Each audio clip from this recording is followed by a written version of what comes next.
Chers frères et sœurs, chers internautes, nous sommes au 5e dimanche de Carême. Lentement mais sûrement, nous nous approchons de Pâques, cette fête que nous attendons célébrer.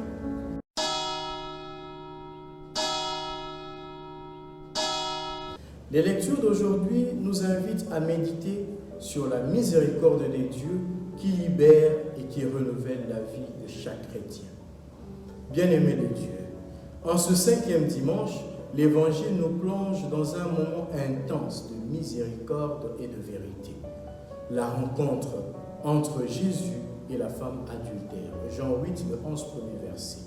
Ce récit met en lumière le cœur même du message de Jésus, qui ne condamne pas, mais qui appelle à la conversion.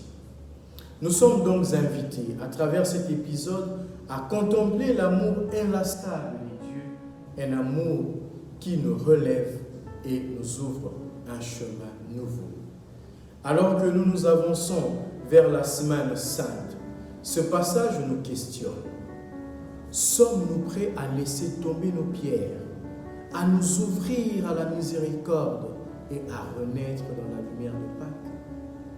Dans la première lecture, Isaïe 43, 16 à 21, le prophète Isaïe s'adresse à un peuple en exil, désorienté et découragé.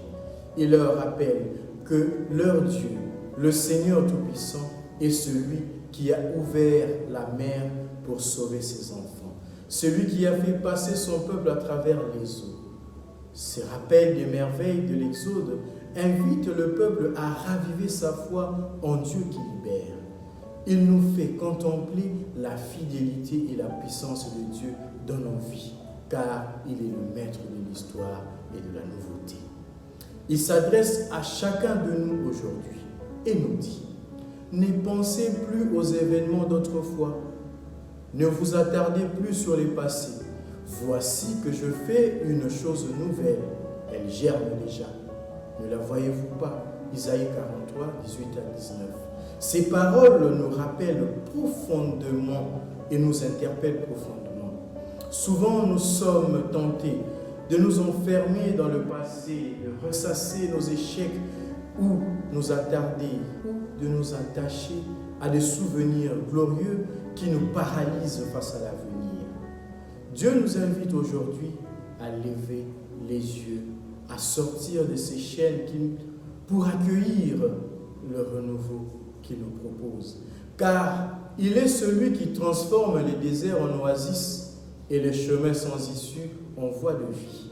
Il est capable de faire jaillir des sources là où nous ne voyons que sécheresse et désolation. L'évangile de ce jour nous conduit à une scène bouleversante. La rencontre entre Jésus et les scribes et les pharisiens, mais aussi une femme prise en flagrant délit d'adultère. Jean 8, 1 à 11. Cet épisode nous invite à contempler la miséricorde infinie des dieux et à réfléchir sur notre propre attitude envers le péché et le pardon. Les scribes et les pharisiens amènent cette femme devant Jésus avec une intention claire, le piéger. Ils invoquent la loi de Moïse qui prescrit la lapidation pour un tel péché. Mais leur cœur est fermé à la justice authentique et encore plus à la miséricorde. Leur motivation n'est pas le respect de la loi, mais la mise en défaut de Jésus. Nous aussi, parfois, nous avons tendance à juger les autres sévèrement. Par notre parole ou nos attitudes, nous pouvons pointer du doigt les faiblesses d'autrui sans reconnaître nos propres péchés. Pourtant, Jésus nous rappelle que nous ne sommes pas parfaits. Celui d'entre vous qui est sans péché lui jette la première pierre. Jean 8, 7. La miséricorde divine, incarnée par Jésus, ne nie pas le péché, non, mais elle ouvre une voie de conversion. Au lieu de condamner, Jésus s'adresse à la femme. Il adresse à la femme des paroles pleines d'amour et de vérité. Moi non plus, je ne te condamne pas. Va et désormais ne pêche plus. Jean 8, 11. Cet évangile est une invitation pour chacun de nous. Nous sommes tous pécheurs Mais Dieu ne nous réduit pas à nos défauts, à nos fautes. Il nous relève et nous appelle à changer. La miséricorde n'est pas une indulgence facile. Elle exige une transformation du cœur. Jésus dit, ne pêche plus. Il nous invite à rompre avec ce qui nous éloigne de lui et à marcher dans une vie nouvelle. Dans notre monde où le jugement et l'exclusion sont fréquents, nous sommes appelés à être des artisans de miséricorde.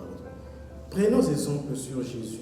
Au lieu de condamner, tendons la main au lieu de juger, écoutons et accompagnons.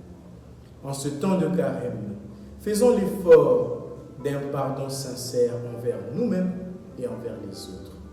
Puissions-nous, comme Jésus, avoir des cœurs tournés vers le salut, non vers la condamnation. Demandons alors la grâce de reconnaître nos fautes avec humilité et d'accueillir la miséricorde de Dieu qui nous relève et nous guide sur le chemin de la sainteté, en laissant ces dieux ouvrir des chemins nouveaux dans nos vies, afin que le désert se transforme en jardin et que nos cœurs, pleins d'espérance, proclament les louanges de ces dieux qui nous fait toutes choses nouvelles. Que Marie, Mère de miséricorde, nous aide à devenir des témoins vivants de l'amour de Dieu pour tous.